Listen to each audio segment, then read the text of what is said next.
Hello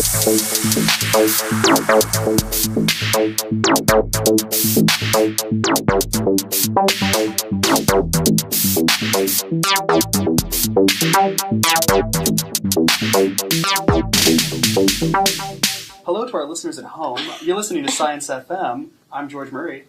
I'm Cara Larson. I'm Elaine Stewart. And we're here today with Lori Adams. And Brinda Shetty. Oh, cool. All right, really quick, let's go around in a circle and just say what our majors are and what we do here at the university for those of us who have graduated. So, George, you want to start again? Yeah, I'm a neurobiology major right now, but I'm kind of starting to move towards science communication. Cool. It will go to school. Oh, yeah, sorry. No, yeah. I'm Brinda, and I'm the program coordinator for the Latham Science Engagement Initiative. I'm Elaine, and I'm an American Studies and Communication Study major with a certificate in entrepreneurship. So I'm all across the board, just not in science. Awesome. So Cara again, and I'm a biochem major, and I'm also getting a writing certificate. So Lori Adams, and I'm the Deputy Director for the Latham Science Engagement Initiative. I'm also the Director for several undergrad programs related to research. All right, and you guys know how we're going to start. We're going to play an improv game. Okay. All right, so this game is called Purse, and it's a lot of rhyming. And Elaine's actually good at this game, so it's fun. But the way we play this game is we go around in a circle, and we rhyme words together. So it starts out, and you just say, Purse, in my purse. I gotta put it all in my purse. And so then if I started, I'd be like, I got a dog in my purse. And Elaine would say, I've got a log in my purse. And then you just rhyme, I got oh my goodness. Oh, I know. Yeah, and that's just how it works. We just go around in a circle and we rhyme, alright? So you guys got it? So we just start with, Purse, in my purse. I gotta put it all in my purse. I got a cat in my purse. I've got a bat in my purse. I've got a mat in my purse. I've got a rat in my purse. I've got a hat in my purse. I've got some fat in my purse. I've got a vat in my purse. I've got a rat-a-tat-tat in my purse. I've got a brat in my purse. I've got a sat in my purse. Boppy scat in my purse. I got distracted because I was gonna say tat, and then I was like, but she said rat-a-tat-tat. I don't know if it has to make sense, like, Right. Oh, yeah. grammatically. Nonsense. Right. Oh man, the more it doesn't make sense, the more fun it is. Yeah. See, I was gonna go around and be like P-H-A-T fat, like it's cool, like yeah. Is that like, It's like you say that as it's like Is that Or interchangeable with P-H. Yeah. Wait, I like is fat. fat. I didn't know that. it means cool. Does it? Come on, I know. Oh man. Oh wow. I felt pretty good. Wow. Cool. What a good starting game. All right, but let's actually get into it. Let's talk about science now, because we've started out with some fun. Now let's talk about science. All right, cool. So I guess let's just start talking about Latham, because like that's why we're all here today. Is Latham. So bless Latham. Thank you, Latham. Yeah, thank you. Thank you. And Good to hear. yeah, we love it. We love it so much. So I guess like let's start out like how did Latham start? The brainchild of Latham. So how did it start? So, donation to the College of Liberal Arts and Sciences by Robert and Sue Latham several years ago, actually. I think this stuff takes a little while to get in the works, but I think the dean of the College of Liberal Arts and Science and him kind of came up with this idea for developing a center for science engagement, and we found out fairly quickly that you can't call yourselves a center unless you get Board of Regents approval. So we're starting out an initiative right now, and you guys are all in the first pilot year and really the idea is to get students to engage across disciplines, science disciplines, and thinking about big issues really, and how to tackle them, and communication I think is at the root of a lot of that. So that's where I like the idea of science engagement and communication and helping develop those skills with you guys. But I think we can think even more broadly about how that impacts faculty and even beyond outside our walls of academia, because the projects that you guys are all doing have more far-reaching implications. So. Yeah, just like I know that we have quite a diverse range of majors. Like I know we've got quite a few people who are interested in like writing and writing certificates too. And then does James have an economics degree? Yes, or He's an economics major. Yeah, Okay. he's also part of the the social engagement certificate, I think, or is it part of I think it's Departmental actually a new studies. major that David Gould, do you guys know he has started, it's been going on for a while, but this life design course. And him and Tom Keegan started this major social innovation and engagement as a major. And anyway, it's similar. Yeah, it really does fit a void that doesn't exist right now on campus. And both the interface of science communication, which is actually a thing, right? Yeah. You know about science communication. When Lori and I started this, we didn't really know that was an actual field. Turns out that's a thing. Yeah. Like it's a real field. It's a field of study already. And then on our side of it, because we've been working with undergraduate researchers, we sort of thought about communicating science, finding ways to work in the broader impacts that researchers have to do and bringing the students in and having researchers learn the skills of communicating their science. So it's been a lot of fun putting it together. Yeah, in the last few years, I teach a course it was first called Entering Research, and now it's called Communicating Research. And I have a lot of the exercises have to do with students communicating their research in different formats. And I saw it also as an educational tool, so I saw that students at first would parrot back a lot of the jargon that they've heard. And then having to sort of deconstruct all that allowed them to really understand and more fully appreciate their project even better. So that's where I also saw it as an educational opportunity for students. Not only are you developing good communication skills, but you're also starting to understand these very complicated and technical research projects that people walk into without any, there's a whole history and language of speak that all of these projects have. And so kind of figuring out how to explain that to somebody else, you're learning it better yourself too. So. Heck yeah. Yeah, it's just that iterative process of going over it over and over and becoming the teacher. Yeah. That's a great factor. And that's what you all are doing now. We love it. We love it so much. And then we can talk to Elaine about all our science, and she loves it so much. I love it. Well, it's cool because I did science in high school, but I did easy or science classes. So learning more about science and the real world implications is cool. This is how I get to do it. So Nice. With this cool podcast. yeah. Nice. Yeah. No, and I love seeing all the projects that are coming out of this too, because like this cool science little outreach thing with the elementary kids that just happened this past weekend, or the improv classes that I'm doing with the researchers. That's a really cool thing. Or the website that we're building is really cool, and the website that Nico's building is really cool too. Just the wealth of projects that are coming out of this I think is really cool, and I hope they get sustained throughout the years because it's amazing. Well, what I have to say is it was an experiment for me to see what you guys were capable of, and I have to say I'm just completely. I knew you guys could do it, but I was just astounded at what you guys have come up with, and so it's been really fun for me and Brinda to watch these things develop, watch you guys take ownership, and really, what I wanted was for you guys to have the freedom to do and explore these things without having to fit somehow in a specific box. I could have said everybody has to go and do a tabling event at the science festival, but instead we decided to take a risk and say, hey, let's open it up, see what everybody's got. And then what I've seen through it is everybody's bringing their strengths to the table. Somebody's got really, George is the mastermind of our social media, right? I mean, and all this stuff about it. I never would. I'm learning from you guys. These amazing improv works, exercises. Holy cow! I never would have thought that. So, to me, it was a great gamble. Yeah, and it's worked out really well. I mean, the projects aren't to completion yet for this first round, but they're all amazing and way more than I expected of the students. We did think one outreach project to organize and arrange and find an activity. Maybe one and done would be it. We didn't know. But then the idea of sustainability and what happens for the next cohort and bringing it all in has been really, really amazing to watch.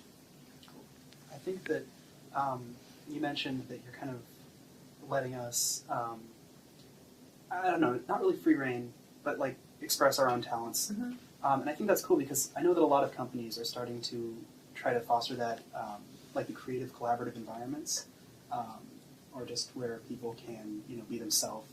And I think it's cool because it's preparing us for careers that are in line with what's actually out there today.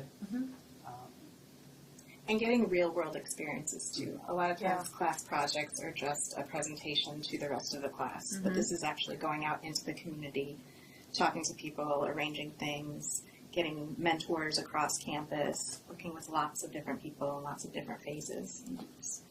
It's a really good experience. And and if they don't always work, I know Brinda and I often get to talk back here about how things are going, and we're always, it's somewhat of a fear of what if the project doesn't work, but again, we come back to the idea that it's a learning experience. You're going to learn how, maybe it didn't work or it didn't have the impact that you thought it was going to, but what did you learn from that? And again, that gets back to real world experience and how things work. I think some of it I didn't actually hit till graduate school with my own research project where I was constantly hitting walls, and I was just like, why aren't things working like they're supposed to? Wait a second, and just having to dig really deep to figure out why, and then, it doesn't all fall into place like you think it's going to. And it's just like with these kinds of projects, I think some of them, whatever it is, it's still learning from what happened, okay, next time I would do this differently, or, anyway. And that's a big part of why we brought in Ideal, too, to really integrate the process of all of these projects. It's capturing the moments along the way and being able to create artifacts of what the process was, and then at the end of it, using the Ideal interface to publish it possibly, or keep it within the class. But yeah, it's a great tool that campus has. For our listeners who don't know what Ideal is, I would describe it as sort of like, imagine like a social media account that is journalistic in that you can upload video, sound, and text, images, and just sort of create a profile surrounding yourself and your project that's more, it deals more with experience than the actual project itself. Right, I think they call it digital humanities. Does it fall under digital humanities? Yeah. Yeah, that's very cool. Go check it out. What is it? Ideal.uiowa.edu. I always Google UIowa. Ideal.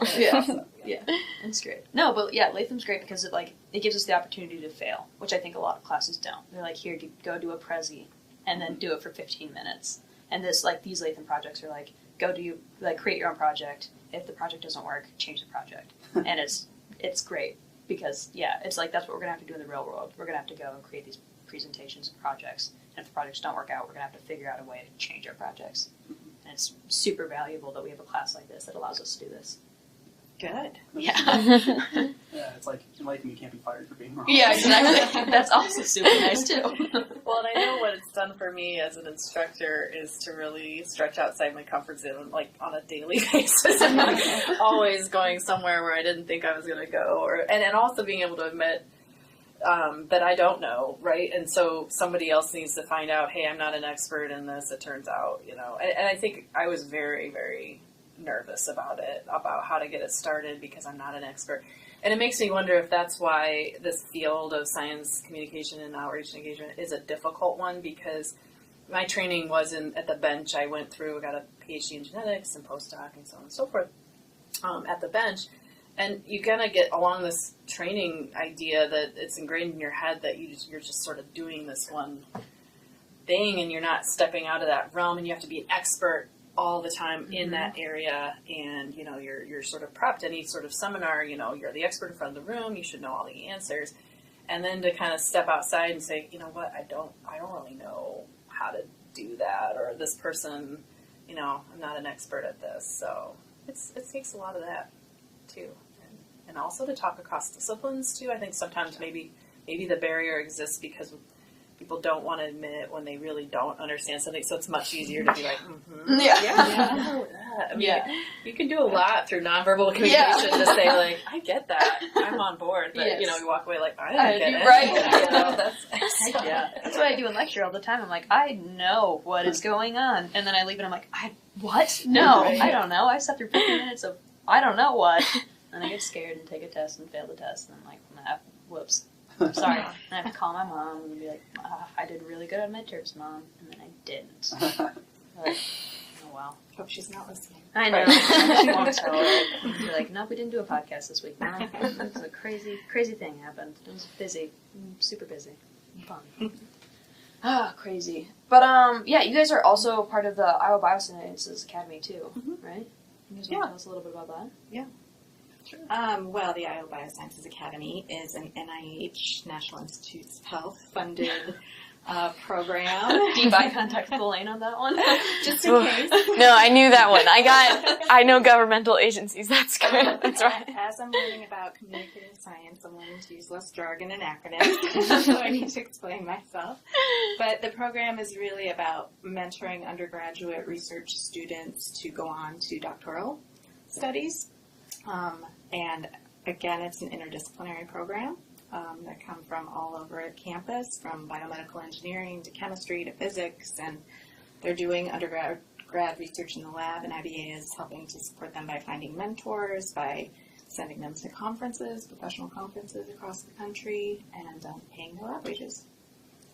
And I think that's really what sort of introduced me to the interdisciplinary concept and how powerful that is, because we would have we do really small courses with them, and there's different topics, but one of them was called Teaching Your Research, and I actually took that name from Darren Hoffman, so if he's ever listening, I gotta pay him credit. But it's this idea that you actually deconstruct your research, you teach your research to somebody, and actually I think it's a good way to run a seminar, to be honest, to everybody in the audience. And what we had in the room was a physics major, major in psychology, a nursing major, several other, like maybe it was chemistry, I can't quite remember, biochemistry, but we were talking a pretty diverse crowd in terms of their background, and the ideas that came out of that were so rich in terms of what the physicist was thinking about that data that the nurse was presenting. I mean, I just thought it was amazing, and I wanted to be able to do something like that. So this idea of, I was definitely on board about the interdisciplinary and bringing in outside of science too. I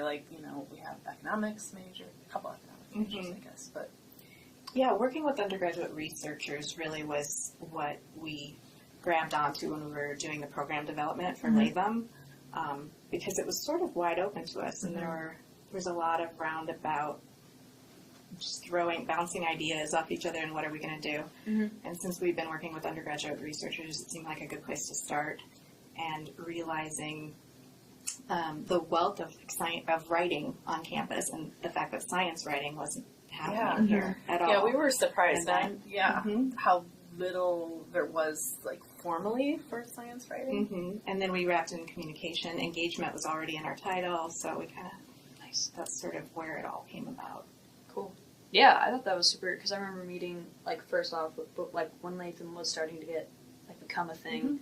And talking about, we're the #1 writing school in the world, and then we're one of the top research institutions, but there's no overlap between the two institutions, which is so crazy. It's why and there might be in small pockets, but I think that it's really hard to find them. So, and I know the medical humanities, they have a strong program, I think, over there. But you start digging pretty deep. You have to dig a while to find it. So that always tells me that if I can't go and find it immediately, it must not be. Exactly. Yeah. It's I don't have time to be Nick Cage and do another national treasure at the University of Iowa to find the writing. It's hard. And I've learned along the way that there's so much you learn through the act of writing. It's more than just communicating. Well, it's communicating, but you're learning so much about yourself along the way too. And I think I really learned that along the way. I said learn a lot. Yeah. Okay, anyway. And what Lori said before too about not being the expert. So we've got the idea of science and research and all of this kind of under our belts, but we really had to work across silos, as they say, to pull in people from all over campus, from journalism and mass communication, and from rhetoric, and bring them all in to sort of do that skill building the first semester, to help the students that never really have time for that in their schedule as a biology major or a chemistry major. When they're doing research in the lab, they don't often have time. So this one class kind of encapsulated a lot of it. Yeah. But gave you hopefully some of the skills to work on projects like you're doing now, to go out into the community and communicate your science. Yeah. Yeah, heck yeah. definitely for me, like, it just helped a lot with the networking. Just, like, bringing in all these speakers and stuff, it just, like, opened my eyes. Like, I had no idea IDEAL was a thing. So, like, just allowing all these speakers to come in just gave me all the opportunity to, like, meet Matt Gilchrist and know that, like, all of this equipment was at my disposal to allow these projects to become a thing. So that was super nice, just as a starter. Yeah, most people that I've contacted about it are super interested in like interdepartmental efforts, but it just seemed like initiating them is kind of the hard part. But it's cool that Latham did this. Yeah, and I think a lot of it is having that outside source of funding that we have that we can kind of, we don't have to be sort of, I don't know, within a particular department's requirements, so we don't have to worry about that in terms of how this fits into a particular major or who's going to teach what, because we have that other funding source. I think that's helped build this idea of interdisciplinary collaboration, because if one department says we're going to make everything interdisciplinary, but then this other department's like, hey, wait, I don't know, are you guys getting all the Right. I'm like using my hands and nobody can see. Okay, anyway. But, I think that's the problem that, happens, and that might also be why these silos kind of exist on campus, because it's kind of, to do an interdisciplinary effort, somebody has to take the lead, but if that one person's tied to another department, then, anyway, it's all the back workings of everything. Right. But this has really helped just tear all that down, and we don't have to worry about it, and we can kind of run it as our own little We can do whatever. department, right? Wait. Yeah, so when you pitched Latham, how did you guys pitch it? You're just like, we're going to do science communication, and we're going to do it however we want to do it. Oh, no. There were, again, it was a lot of back and forth and trying to figure out how the money would be used, if it would be just a scholarship program, if it would be a certificate program. And I do have to shout out to the advisory board, Yep. because we do have a strong advisory board, and they're representative of all the different science departments. We have Iowa Center for Research for Undergraduates. Dr. Bob Kirby's on there. We have a lot of great people on our advisory board too. So kind of a lot of heads in the game and thinking about how this could work. So, but it was a lot of legwork, I think, for Brinda and I last fall, was just going around we met with everybody under the sun.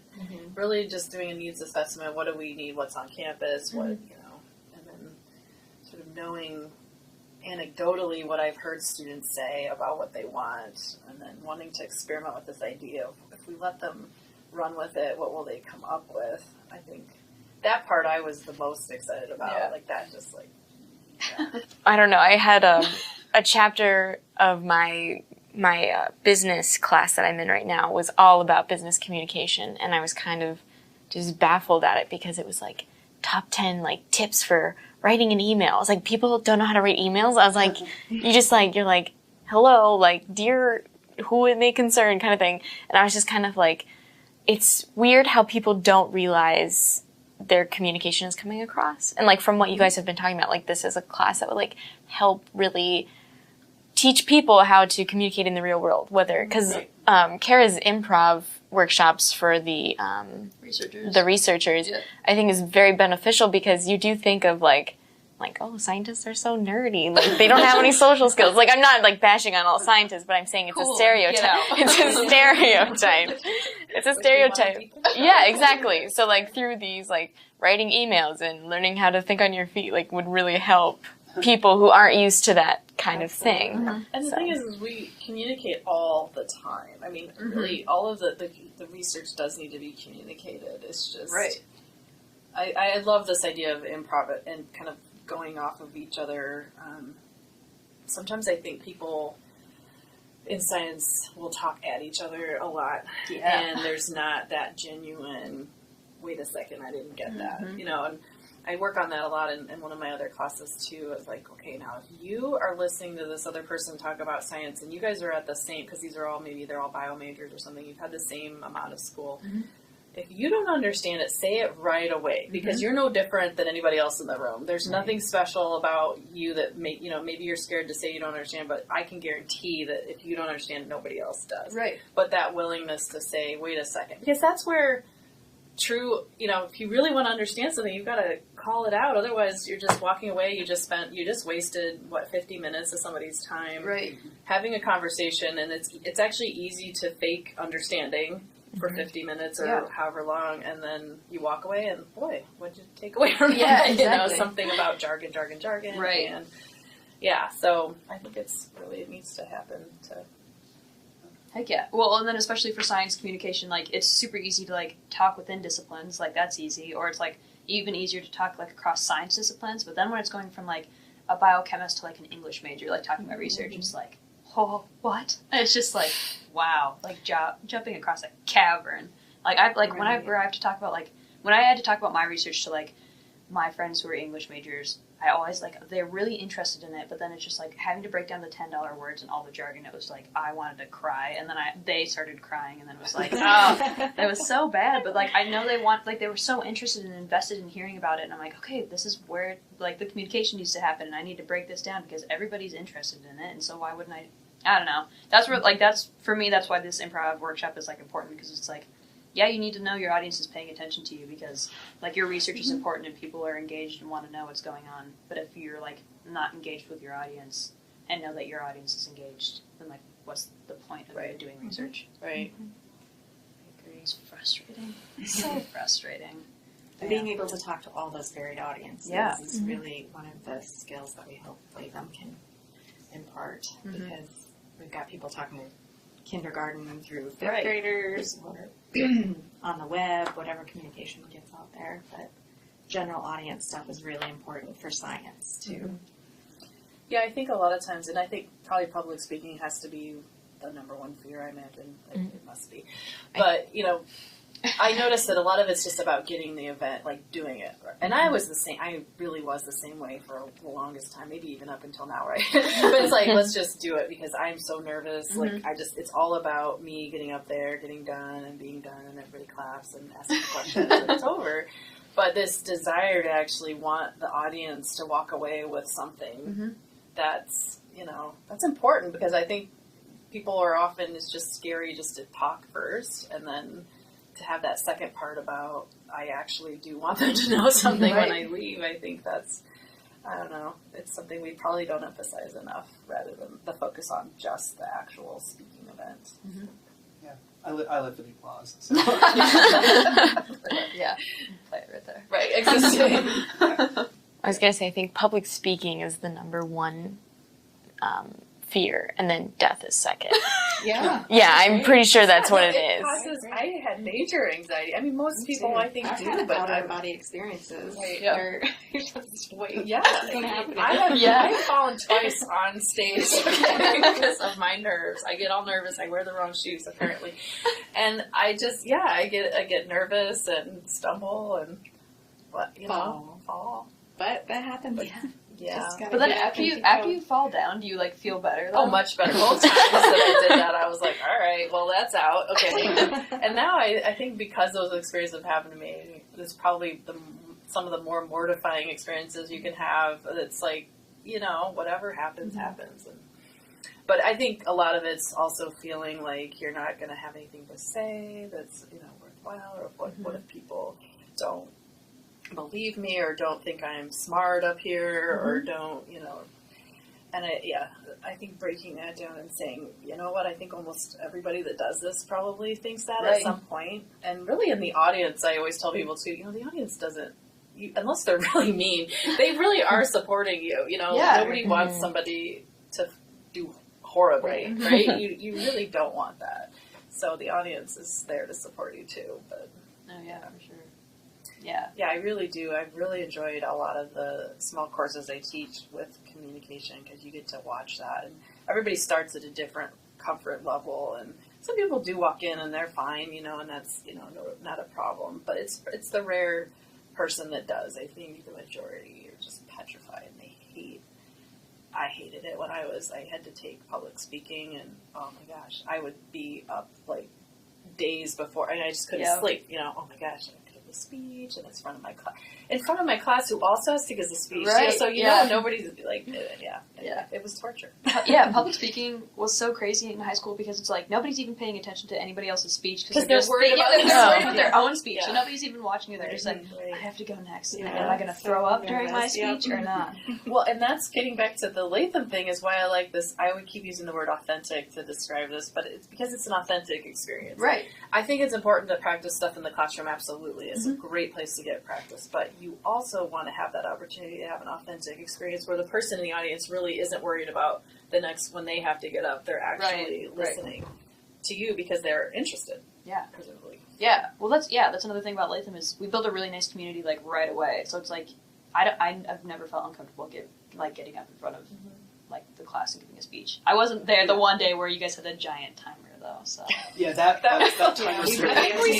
everybody. We said, okay, everybody, we're videotaping you. Yeah, that would have scared me. I mean, I can't even this was making me nervous. But that We might not do that. That was pretty traumatic for everybody involved because I was like, I wouldn't want to do it. yeah, I just wouldn't want to have to watch myself. Right, no, watching it later. Yeah. Oh yeah, I watched it later and it was not. You watched it later? Yeah, Well, we posted it on our Just on our class blog. Just on the class blog. But we sort of had, at first we thought, well, the class will give everyone feedback and no comments showed up. We were like, oh yeah, nobody wants to say anything about anything. So that wasn't the best tactic for our second class. You should have just commented on your own video.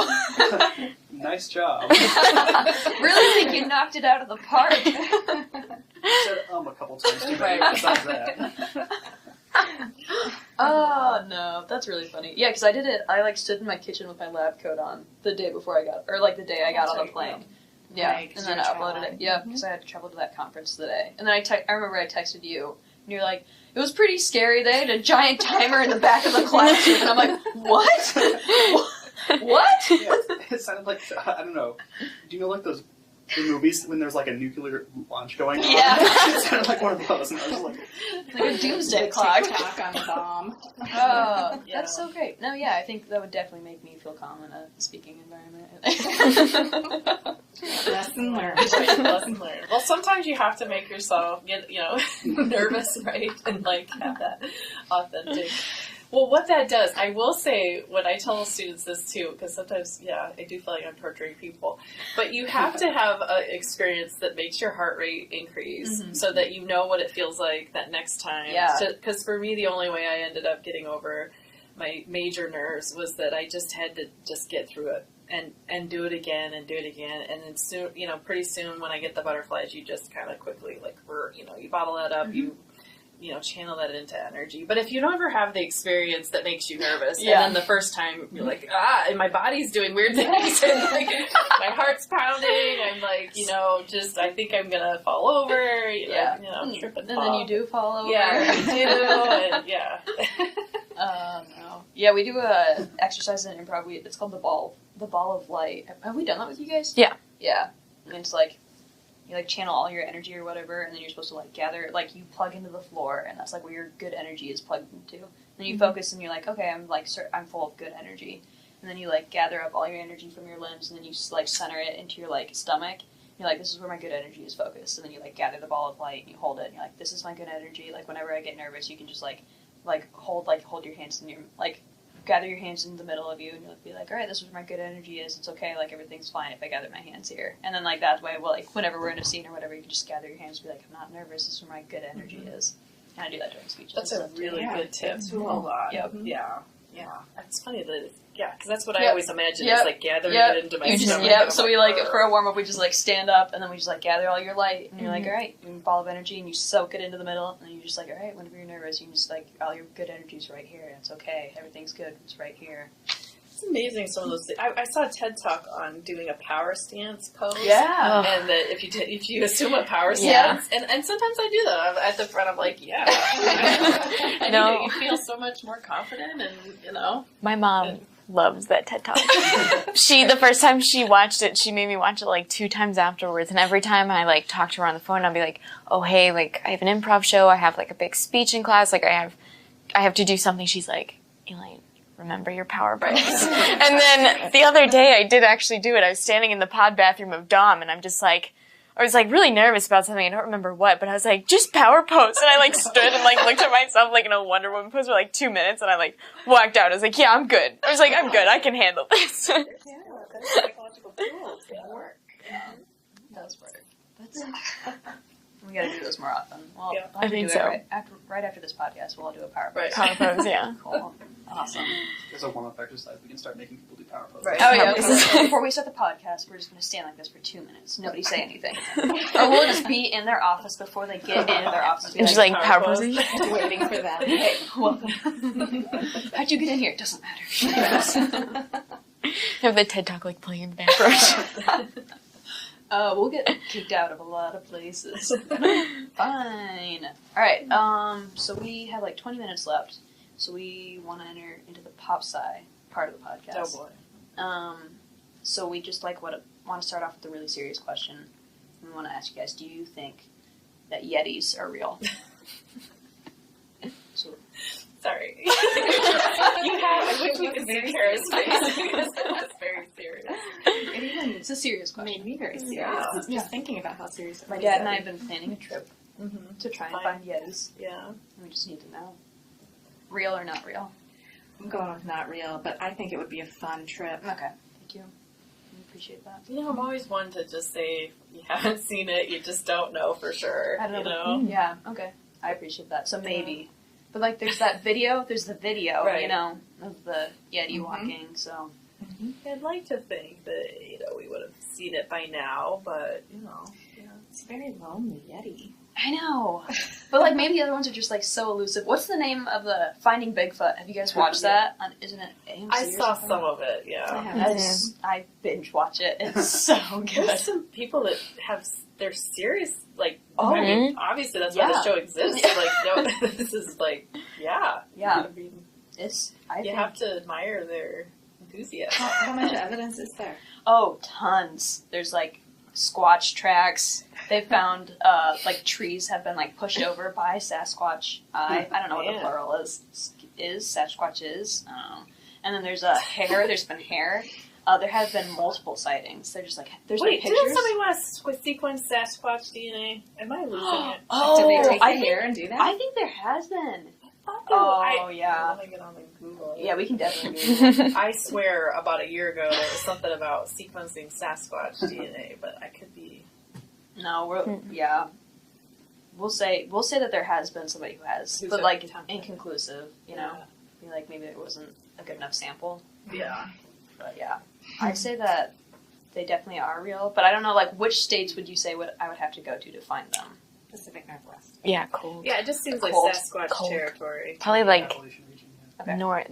For Brinda being a non-believer, she was very quick to say Pacific. It's just like, yeah. If they were anywhere, Yeah, they'd be if there. they're going to be anywhere, that's where it is. Like- and that would be the funnest trip in my mind. Okay, To I would. try to find them. Oh my gosh, there's a Sasquatch Genome Project. See? .org. It's an organization. It's not even I like knew .net. it. I knew I wasn't losing it. It has been a long and tedious battle to prove that Sasquatch exists. We've had proof for 8 years, but not enough data to convince mainstream science. Okay. We were mocked. Right? They have a journal. Wow. This is big. People are Yeah, dedicated man. Yeah. This is like Now you know what to do trivial. after you're done with Yeah. school. Yeah, I know exactly. I'll just probably It's a Go ahead. .org too. Yeah. Man. With the Latham certificate and a writing certificate and a biochemical degree, I'll probably just Straight retire to the there, Pacific right. Northwest and participate in the Sasquatch I don't know if there's any project. like mythological or like creatures like that. I think like Loch Ness is Yeah. the most probable. Just because like we don't There's know what's in the something, yeah. ocean. Yeah. We don't know what's in the ocean. Like, isn't it like we know more about the surface of like Mars than we do our own ocean or something like I that, or will like say the that, moon? Yeah, there is so much. Yeah. So like, if there's Yeah, anything Nessie's out down there, See, I'm a Nessie believer. Ocean. Nessie, but not okay. Yeah, those documentaries are always just captivating to me. And they're in that boat, and you're like, they're gonna find it. They're gonna find it today. then I always think, well, if they had, CNN would have said something, you know.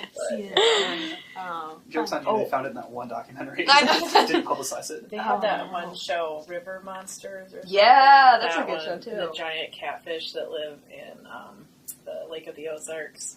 Oh. There's these, like, Those are real. Oof. Yeah, they are, and they think that they're, like, man-eating No, catfish, I don't like right? that. Yeah, anyway, Okay. that's why I don't swim there. Alright, so for the tally, so we have how many for the lock knife? I think I definitely, yeah. We have 2. I'm just gonna throw it out there, sure. Okay. You know, I'm Yeah. not willing to 3. say there's nothing there. We win. And how many for Sasquatch? There's a whole genome.org here. It's Wait, Lori's it has to all, be okay, true. so 2. George is a non-believer for anything. Nope. Okay, what about aliens? What about Yes. There has to be. life- There's yeah, no doubt absolutely. in my mind about that. Like, there has to be. Okay, life as far on as other planets. It's aliens, we so got 3. close-minded to think that we're alone in the universe. Okay, that's all 5, you guys. That's a great. I will say I'm being a little bit. What do you mean? The Yeti, I'm, whatever. But no, definitely life outside of the U.S. the planet, I would say. Life outside the U.S., maybe. Outside the planet, for sure. Show me proof outside the U.S. I don't know. I can't see it. So. Never left. How would I know? No, I would definitely agree with aliens, though. Why do you think they've never contacted us? I know, because why? Well, now you're talking about Aliens. intelligent life. Oh, Which, okay. but there's nobody to say that there's not another planet like us somewhere that would, it just requires an extreme amount of, the ability to transport across light years.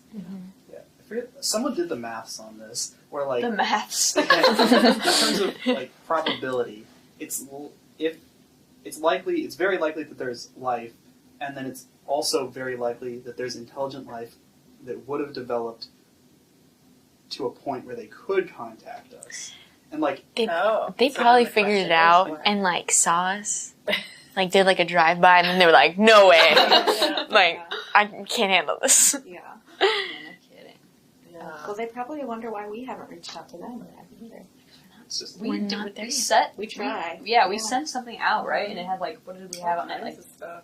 it's constantly playing a Beatles song on loop, isn't it? It's like, The light I was just thinking, okay. we just shot a bop it into space. Just you're like a constant like bop it, twist it, pull it. Is it like Bop It Extreme or just Bop It, George? In your fantasy, what type of Bop It did we send out? I don't know. I just know the classic. Okay. I have my phone, so I can Google it. Yeah, okay, what did we did. I know we did send something out. It did. I'm pretty sure it did play a Beatles. I don't know if it was a Beatles album or a Beatles song on loop. Yeah, I can't remember. I know- I think it's a Beatles song. Yeah, it wasn't a Bop It. I'd like to revise my position though. I think that I like an intergalactic case of social anxiety better than the bop it idea. It's just like two species just collectively ignoring each other because they're too like embarrassed to talk. Oh, it's like 2 researchers at a convention. Well, that's that communication part. That might be the part, they really can't communicate with each other. Well, they need Latham. Oh, then they're break gonna down. hear this podcast and be like, Right. Latham is a thing, and then they're gonna apply to Latham and be like, it's gonna be okay. Finally, they're going to hear this broadcast and say, This is now we can contact This is what we need to send into space on a loop. Yes. So that full circle. There we go. How do you send this into space? Can we This is send the a next. rocket? Yeah. How much Bop fun It do in we there have? too. Okay, yeah. Alright, so we're gonna send this podcast. Well, because Bop It. then they can play the bop it on the way here. It's probably a long journey. Oh yeah, for sure. They're gonna love it It's a so much. game, apparently. Yeah, it's like it has a bunch of Oh, yeah. buttons. It's like a grab little- it and pull it and Yeah. bop Bop it. it. And it yells at you, Dang it. and then like if you miss something, it'll be like. "Ah." So I have never heard of such a thing. It's fun. I didn't- You should get it for the kids. They I love it. guess so. yeah, you're gonna hate it. It's an outside. Maybe Yeah. I won't. It's a bad Anybody that toy. says it's an outside toy, I'm like, Yeah, I always used to play in Target while my mom was shopping, and then I'd look up 3 hours later and be like, "Oh no, Where's my mom? there's no more fear." Like I've never been so afraid of than getting lost in a grocery store. Like just being in a grocery store and looking and being like, "I don't know where my mom is." That happened like winter break for me. Like my mom and I love grocery shopping. My mom hates it, so I always go with her. And then like we're just like going through the aisle. She's like, "I'm gonna go get this," and I'm like, "Okay." I'm like waiting there with the cart. I'm like, where is she?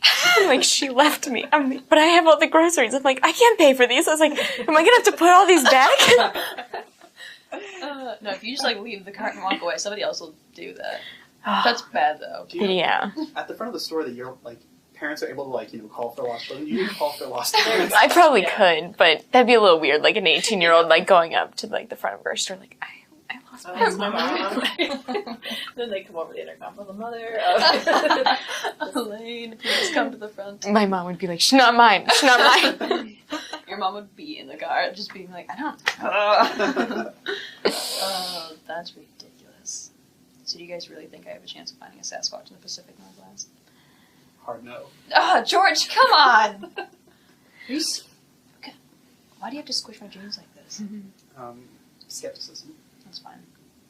What if it's just like a really tall like man that's just wearing like Hairy man. yeah, he's just like one of those people with like lots of hair. Theory.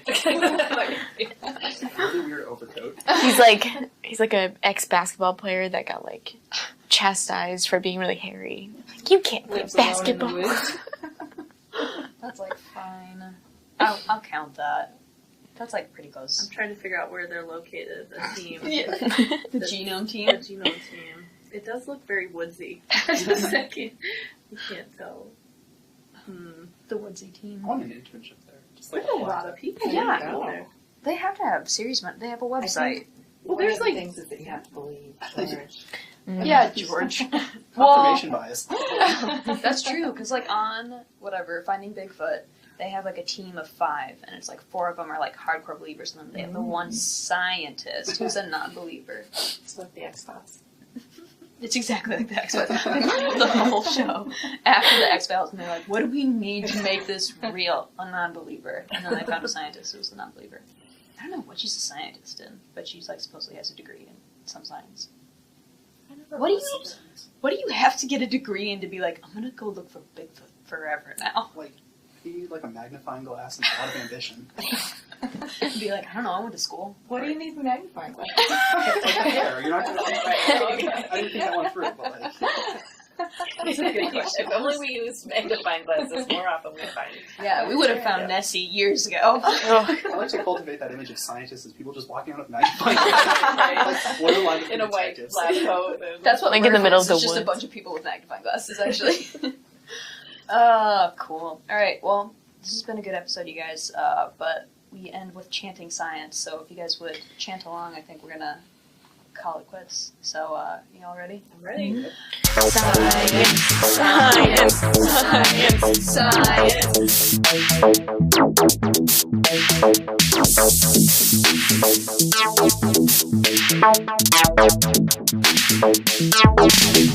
science.